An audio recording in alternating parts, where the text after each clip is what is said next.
Hello students and welcome back to my channel. So today we are discussing some must know MCQs for your exams. तो सबसे पहले आपको ये याद रखना है जो कम्युनिस्ट पार्टी ऑफ इंडिया थी ये पहली बार कंट्री के बाहर ताशकंद में फॉर्म हुई थी 1920 में। ताशकंद उज़्बेकिस्तान की कैपिटल है। Next, all India Trade Union Congress जो फॉर्म हुआ था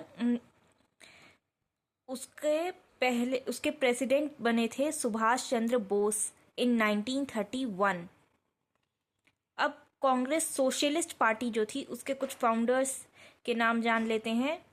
जयप्रकाश नारायण, अच्युत पटवर्धन, आचार्य नरेंद्र देव, राम मनोहर लोहिया और अरुणा असफ अली, ये सब कांग्रेस सोशलिस्ट पार्टी के फाउंडर थे। और फॉरवर्ड ब्लॉक के फाउंडर कौन थे? सुभाष चंद्र बोस। 1939 में ये फॉर्म हुआ था। अब भारत श्रमजीवी या इंडियन वर्कर जर्नल जो थी उसको पब्लिश करवाया था शशिपद बैनर्जी ने 1874 में। दीनाबंधु नाम का वीकली न्यूज़पेपर और बॉम्बे मिल हैंड एसोसिएशन को फॉर्म करने वाले को स्टार्ट करने वाले थे NM Lokhande. And the first labour union, India का पहला लेबर यूनियन जो था वो था मद्रास लेबर यूनियन, जिसे 1918 में फाउंड किया गया by BP Wadia. Talking about Majoor Mahajan organisation, तो इसे फाउंड किया था महात्मा गांधी ने। All India Trade Union Congress जिसकी अभी बात करी, it was formed in Bombay in 1927 और इस सेशन को इनॉग्रेट किया था लाला लाजपत राय ने। अब इसके साथ जान लेते हैं ऑल इंडिया किसान सभा फॉर्म हुई थी 1936 में बाय स्वामी सहजानंद सरस्वती, NG रांगे और आचार्य नरेंद्र देव। और इसका पहला कॉन्फ्रेंस हेल्ड हुआ था लखनऊ में। गवर्नमेंट ऑफ इंडिया एक्ट 1935 का क्या प्रोविजन था, क्या मेन जो पर्पस था वो था प्रोविंशियल ऑटोनॉमी प्रोवाइड करना। प्रोविंशियल लेवल पर एक सेल्फ रूल टाइप प्रोविजन दिया इस एक्ट ने। अब सेपरेट मुस्लिम स्टेट की जो डिमांड थी वो सबसे पहले ये आइडिया किसे आया? So this was the person Mohammad Iqbal. And day of deliverance observe किया जाता था मुस्लिम लीग के द्वारा 22 दिसंबर 1939 को। सत्याग्रह मूवमेंट जो था उसे स्टार्ट करने के लिए गांधी जी ने चुना था आचार्य विनोबा भावे को on 17 October 1940। Sir Stafford Cripps India आए थे 22 मार्च 1942 को और प्रपोजल अनाउंस किया था। क्रिप्स प्रपोजल जो अनाउंस किया था वो था 30 मार्च 1942। इस दिन अनाउंस हुआ था proposal. And who was the only leader to accept Cripps proposal? तो क्रिप्स का प्रपोजल एक्सेप्ट करने वाले केवल C राजगोपालाचारी ही थे। क्विट इंडिया रेजोल्यूशन कब अडॉप्ट हुआ? 8 अगस्त 1942 को। एंड कांग्रेस रेडियो की जो अनाउंसर थी शी वॉज उषा मेहता। अब जान लेते हैं क्विट इंडिया मूवमेंट के स्टॉर्म सेंटर्स क्या थे। बिहार में जो भागलपुर, हजारीबाग और सरन, ये सारी जो प्लेसेस हैं ये थी बिहार में। हजारीबाग प्रेजेंट डे झारखंड में है, ये let me tell you. Plus UP में था बनारस, गाजीपुर, बलिया एंड आजमगढ़। ये सारे रीजन्स थे क्विट इंडिया मूवमेंट के स्टॉर्म सेंटर्स जिसे कहा जाता है। साउथ बंगाल का तामलुक, बालासोर, ओडिशा का बालासोर, कोरापुट और महाराष्ट्र के नासिक और सातारा भी क्विट इंडिया मूवमेंट के सेंटर्स माने जाते हैं, स्टॉर्म सेंटर्स। अब सुभाष चंद्र बोस के जो पॉलिटिकल मेंटोर थे वो थे CR दास या चित्तरंजन दास। अब Subhash Chandra Bose All India National Congress के प्रेसिडेंट बन गए in the Haripura session of 1938 and he also founded the Free India Radio Center in Germany. INA का जो डिसीजन था INA फॉर्म करने का वो लिया गया था इन बैंकॉक कॉन्फ्रेंस ऑफ 1942, जिसके कमांडर इन चार्ज थे Captain Mohan Singh. Direct action day observe किया जाता है 16 अगस्त 1946 को to achieve the goal of Pakistan. 2 सितंबर 1946 को ऑब्जर्व किया गया as day of mourning by Muslim League in protest of the interim government. तो हुआ ये था कि जवाहरलाल नेहरू ने इंटरिम गवर्नमेंट का प्रपोजल एक्सेप्ट कर लिया था। अब इस बात से मुस्लिम लीग खुश नहीं थे बिकॉज उनकी पाकिस्तान की डिमांड फुलफिल नहीं हुई। अब Attlee gave the deadline for transfer of power on 28th February 1947 and that was June 1948। तो ट्रांसफ़र ऑफ पावर इंडिया को पावर ट्रांसफ़र कब तक कर दी जानी चाहिए? जून 1948 से पहले ये अश्योर कर दिया था एटली ने, जो कि at that time British prime minister थे। So this was the deadline. And India के लास्ट वाइसरॉय कौन थे? Lord Mountbatten.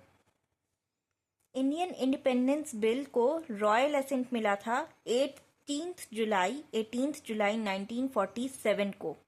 ये सारी डेट्स में बच्चे अक्सर कंफ्यूज हो जाते हैं, तो ये आपको ध्यान रखना है एंड इससे कोई ना कोई एक क्वेश्चन तो ज़रूर आएगा।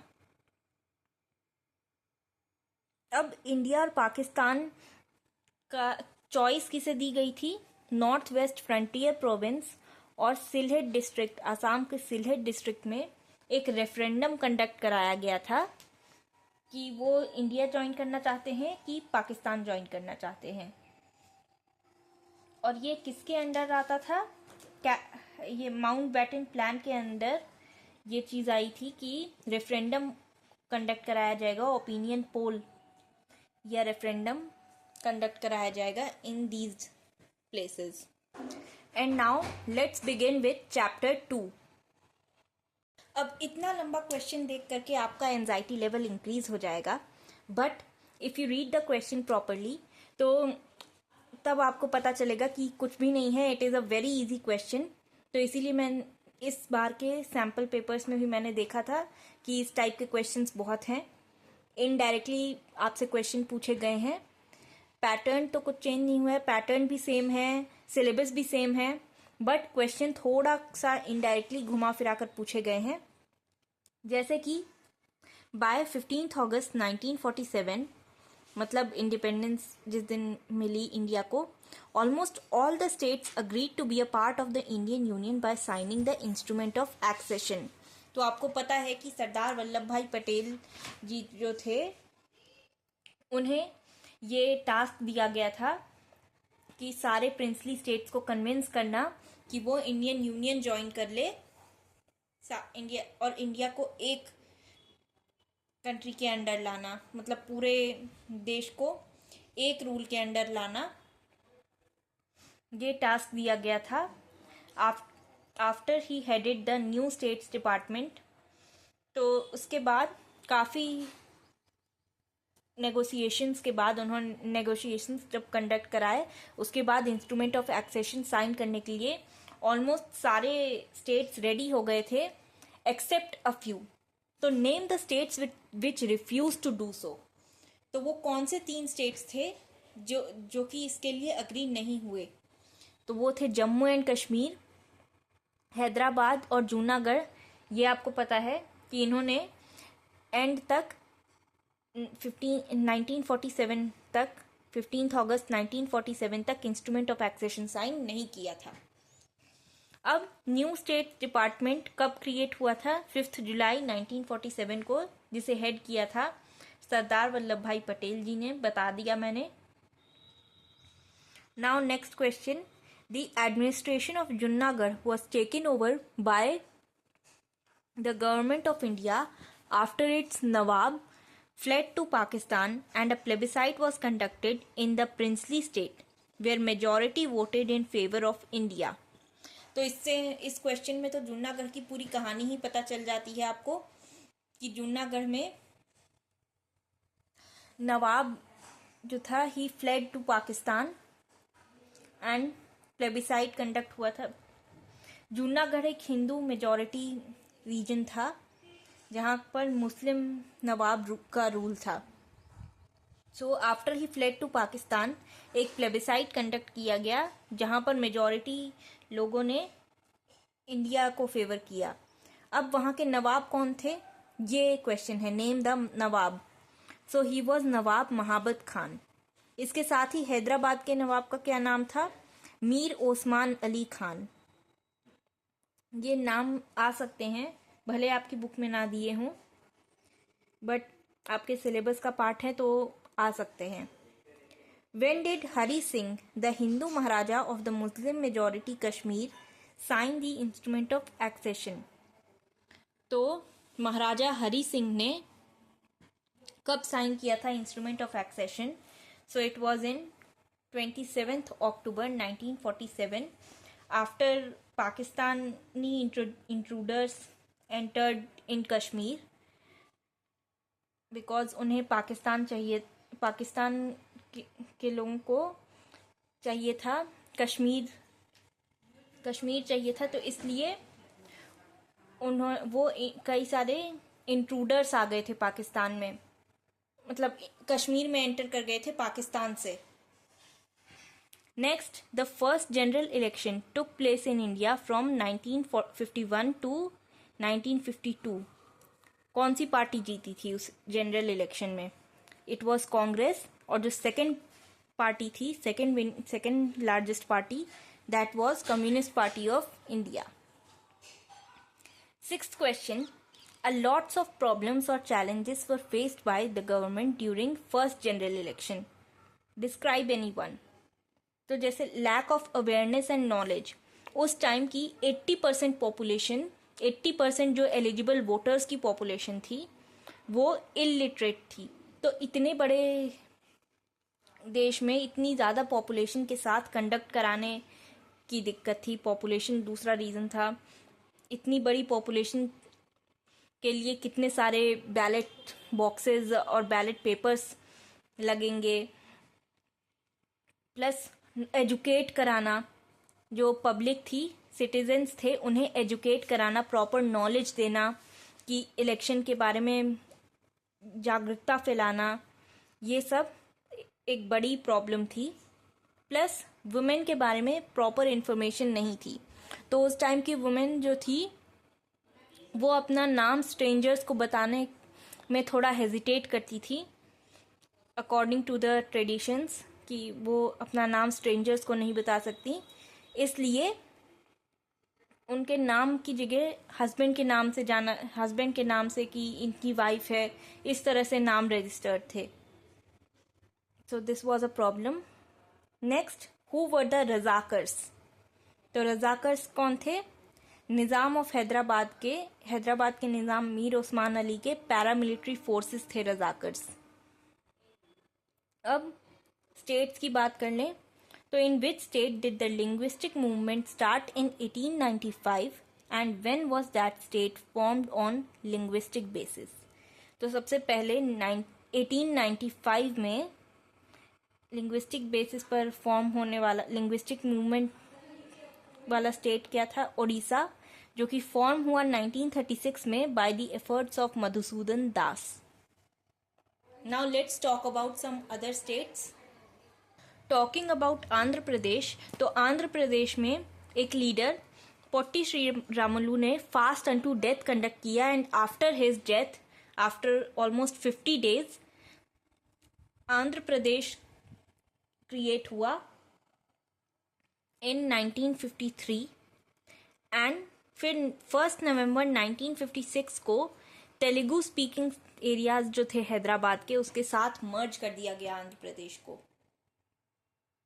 सो ये तेलुगु एक सेपरेट तेलुगु स्टेट की डिमांड थी आंध्र प्रदेश की, इसलिए ये मूवमेंट हुआ था।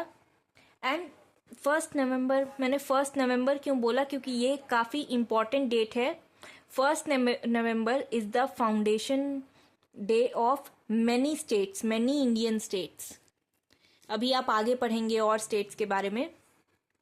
1 जुलाई 1954 को बिलासपुर एरिया हिमाचल प्रदेश के साथ मर्ज कर दिया गया और 1955 में चंदेर नगर, जो उस टाइम एक फ्रेंच कॉलोनी थी, वेस्ट बंगाल के साथ मर्ज कर दी गई। अगर आपको फुल वीडियो देखना है so you can check it out on my channel. अब बात करते हैं बॉम्बे, महाराष्ट्र और गुजरात में कैसे बना। तो मराठी स्पीकिंग एरियाज और गुजराती स्पीकिंग एरियाज को सेपरेट करने की डिमांड की गई। काफ़ी बड़े लेवल पर मूवमेंट हुआ। संयुक्त महाराष्ट्र करके एक मूवमेंट था जो कि डिमांड करता था एक महाराष्ट्र के लिए एक अलग रीजन जहाँ पर सिर्फ मराठी स्पीकिंग लोग रहें। And on linguistic basis he Gujaratis का एक अलग स्टेट बना दिया गया ऑन 1 मई 1960। अब पंजाब और हरियाणा की बात करें तो यहाँ भी मूवमेंट चल रहा था। पंजाब को एक फुल्ली सिख मेजॉरिटी स्टेट बनाने का, पंजाब मतलब सेपरेट करने का फ्रॉम पंजाब, सिर्फ उस टाइम सिर्फ पंजाब था और प्रेजेंट डे पंजाब जो बना वो इस 1 नवंबर 1966 को, जैसा कि मैंने बताया 1 नवंबर काफ़ी सारे स्टेट्स की डेट है, फाउंडेशन डेट।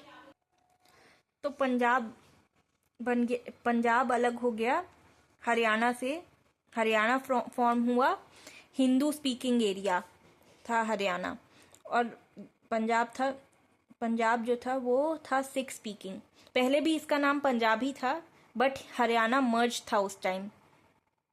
सो ये डिमांड क्यों आई, बिकॉज उनके अकॉर्डिंग जो सिख थे, जो सिख रिलीजन है वो हिंदू से अलग है, उनके कल्चर्स अलग हैं, उनकी लैंग्वेज अलग है, उनका कल्चर अलग है, सब कुछ ट्रेडिशंस सब कुछ अलग है फ्रॉम हिंदूज।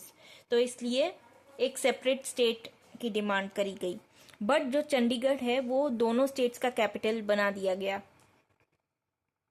अब स्टेट, ये आपको जानना चाहिए कि स्टेट रीऑर्गेनाइजेशन एक्ट जो है वो इम्प्लीमेंट हुआ था 1956 में, नवंबर 1956 में। अब आते हैं हम चैप्टर नंबर 3 पे। सो चैप्टर नंबर 3 में पहला क्या क्वेश्चन है, after the death of Nehru a member of syndicate who was also the president of All India Congress Committee played a significant role in bringing to power the second prime minister of India. Non interim इसलिए बोल रही हूँ क्योंकि इस बीच एक interim prime minister भी बने थे जवाहरलाल नेहरू और लाल बहादुर शास्त्री जी के बीच, तो उनकी बात नहीं हो रही है, यहाँ लाल बहादुर शास्त्री जी की बात हो रही है। So who was that person, कौन थे वो सिंडिकेट के member? So he was K Kamaraj. He was the president of all India Congress committee, a member of syndicate, and after Lal Bahadur Shastri की डेथ सिंडिकेट ने इंदिरा गांधी को फेवर किया कि उन्हें for the post of prime minister उन्हें फेवर करा। तो उनके कॉम्पिटिटर थे मोरारजी देसाई, उस टाइम इंदिरा गांधी के राइवल थे Morarji Desai. After few years जब कांग्रेस स्प्लिट हुई तो क्या हुआ कि कांग्रेस आर, इंदिरा गांधी लीड करने लगी Congress R, which is Congress requisitional, और कांग्रेस ओल्ड गार्ड्स को लीड करने लगे के कामराज। इस तरह से कांग्रेस में स्प्लिट आ गया। In 1969, who became the PM after the former president's death? Zakir Hussain की डेथ के बाद प्रेसिडेंट कौन बने? प्रेसिडेंट वीवी गिरी।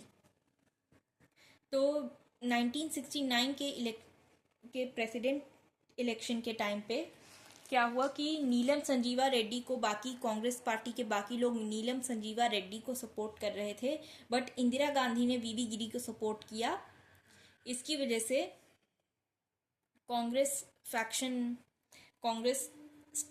स्प्लिट हो गई एंड कांग्रेस आई, जो कांग्रेस आर थी वो कांग्रेस आई बन गई, I for Indira Gandhi, and Congress old guards दूसरी पार्टी में थे। अब बात करते हैं कुछ स्लोगन्स की। तो गरीबी हटाओ स्लोगन दिया था इंदिरा गांधी जी ने, और जय जवान जय किसान का स्लोगन किसने दिया था? लाल बहादुर शास्त्री जी ने। Next question, which Congress faction later merged with other parties to form the Janata Party? So this was Congress old guards, जो कि बाद में जनता पार्टी के साथ मर्ज हो जाती है। नेक्स्ट नक्सल मूवमेंट से क्वेश्चन है, which Chinese communist leader was the primary motivation behind the Naxal movement? Naxal movement किससे इंस्पायर्ड होकर के फॉर्म हुआ था? It was Mao Zedong.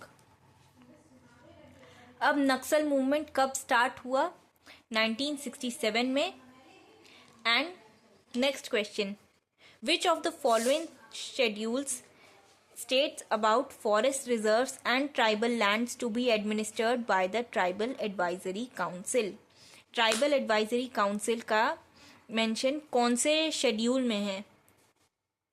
तो कॉन्स्टिट्यूशन के 5th शेड्यूल में ये मेंशन है about the tribal advisory council.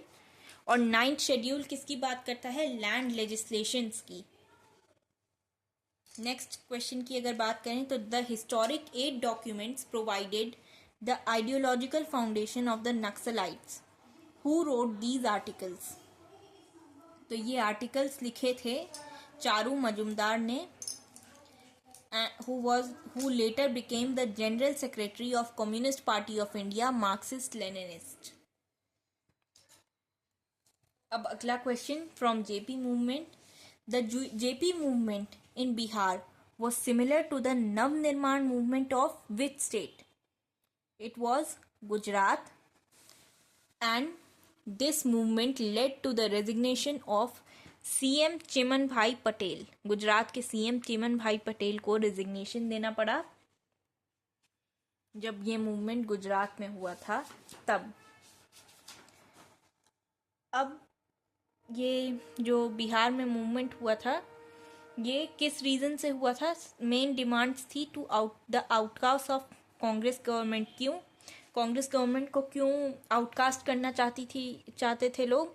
Because of miss rule and corruption और इलेक्शन मैल प्रैक्टिसेस की वजह से।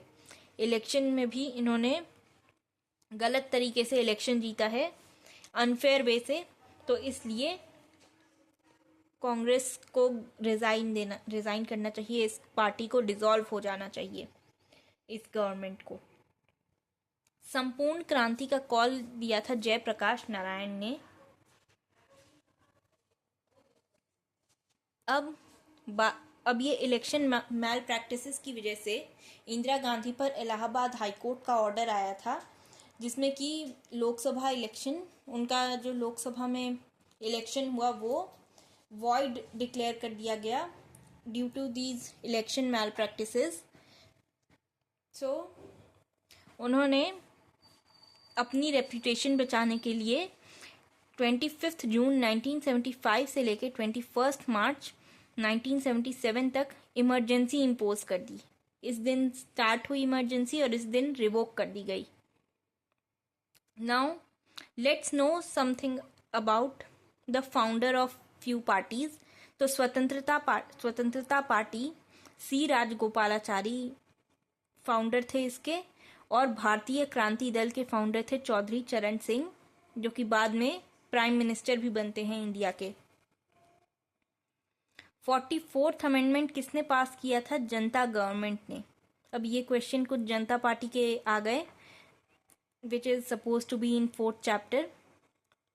और 42nd अमेंडमेंट पास किया था इंदिरा गांधी ने। पहले नॉन कांग्रेस प्राइम मिनिस्टर कौन थे? मोरारजी देसाई। और उसके बाद उनके बाद रेजिग्नेशन देने के बाद, इनके रेजिग्नेशन के बाद चौधरी चरण सिंह बन गए। लेकिन बाद में इंदिरा गांधी ने जब सपोर्ट विदड्रॉ कर लिया तो ये कोएलिशन कोलैप्स कर गई।